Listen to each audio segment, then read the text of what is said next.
Hi, I'm Ellen Harris from my historic district. Suburban living and a country club lifestyle. That was the slogan that drew residents to what was once Savannah farmlands in the early 1950s.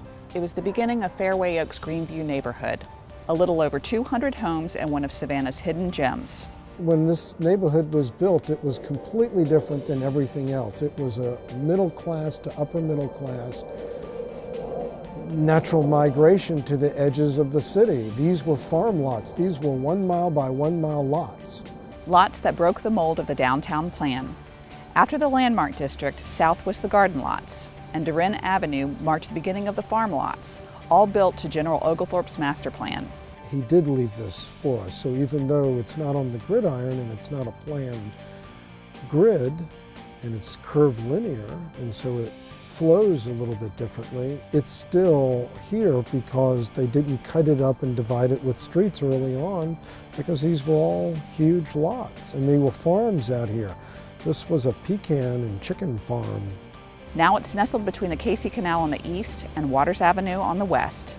To the south, it's the city's municipal golf course, Bacon Park, built nearly 30 years before Fairway Oaks. The restoration of the Bacon Park golf course has added a lot of beauty to the neighborhood in the sense that, we still took advantage of it visually and walked on it, but now it's even prettier than it's ever been. This neighborhood has seen its share of change. The Truman Parkway, just to the east of the Casey Canal, dramatically changed the sights and sounds. The Neighborhood Association has worked diligently to keep Fairway Oaks Greenview intact, an organization with deep roots. We're considered one of the oldest neighborhood associations in the state of Georgia, if not perhaps one of the most earliest formed in the country. Originality of it was obviously to look after the neighborhood, but a good portion of it was a garden function. And I can guarantee you in the 50s, those women competed like nobody's business on their lawns and gardens and flowers, and so it was a healthy way to bring community to the neighborhood. This neighborhood, hitting the National Register of Historic Places in February 2009, was not even 60 years old at the time, but a true statement by the Department of Interior and the National Park Service expressing the importance of the growth of these times.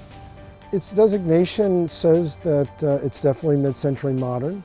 It has a number of ranch houses, single family, split levels. There's a lot of contemporary. There's some contemporary, especially over in the Greenview section of our neighborhood.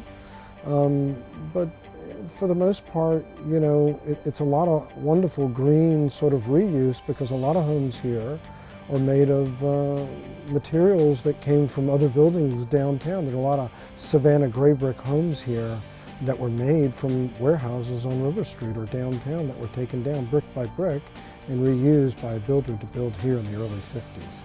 Fairway Oaks Greenview, originally home to a full park and clubhouse on the southeast end, but the land was sold to the city to help establish the Casey Canal.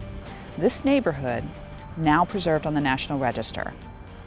For my historic district, I'm Ellen Harris.